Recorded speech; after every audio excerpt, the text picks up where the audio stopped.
দামোদর ছেড়ে পরিযায়ীদের নতুন ঠিকানা বড়শুলের পাশে বেলনা গ্রামের জলাশয়। নির্জন নিস্তব্ধ পরিবেশ পেয়ে পরিযায়ীরা দিব্যি আছে এখানে। বিশেষত নর্দার্ন ফিল্টেল সহ অন্যান্য পাখিদের সৌন্দর্যে ভরে উঠেছে জলাশয়ের পরিবেশ। বেলনা গ্রামের বাসিন্দা আনন্দ মণ্ডল, সৌরভ মণ্ডলরা বলেন, এখানে স্থানীয় বাসিন্দারা খুবই সতর্ক। পাখিরা যাতে কখনোই মুখ না ফেরায় সেই দিকে নজর রেখেছে সবাই।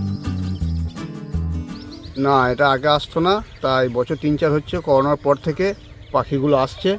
বা এখানে কেউ কোনো ডিস্টার্বও কেউ করে না কো। হ্যাঁ, আর দেখতেও ভালো লাগছে। এটা গত 3 বছর ধরে লক্ষ্য করছি আমরা, এই পাখি আসছে।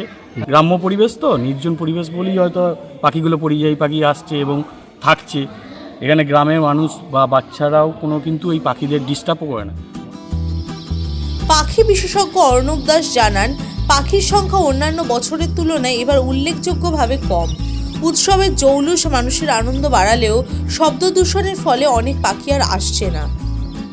দামোদরে মেনলি রুডিসেল, নর্দার্ন পিনটেল, বার হেডেড এগুলো ঢোকে প্রত্যেকবার, বা আপনার রেড কাস্টেড, প্রচার, গাডোয়াল এইসব পাখিগুলো ঢুকে হচ্ছে। কিন্তু এবার পরিমাণের সংখ্যা কম। একমাত্র রুডিসেলেরই সংখ্যা দেখলাম 250-300 মতন আছে, আর প্যাটিনকুলের সংখ্যা একটু ভালো আছে। তাছাড়া প্রত্যেকটা পাখির সংখ্যা কম। এটা ছাড়া একটা জিনিস হচ্ছে আমাদের বেলনা গ্রামে, যেটা আপনারাও দেখেছেন এবং আমিও দেখলাম, সেটা হচ্ছে বেলনা গ্রামে এই নিয়ে কিন্তু 3 বছর পরিযায়ী পাখি প্রচুর পরিমাণে আসছে এই বেলনা গ্রামের এই পুকুরটাতে। এই পুকুরে এই নিয়ে 3 বছর এসছে, তার একটাই কারণ এখানকার মানুষ কিন্তু প্রচন্ড সচেতন। ফি বছর শীত আসলেই দামোদরের চরে উড়ে আসতো পাখির দল, কিন্তু বালিতলার ডামাডোলে সেই পাখিরা আর আসে না। এখন বড়শুলেই তাদের আস্তানা। The world bureau.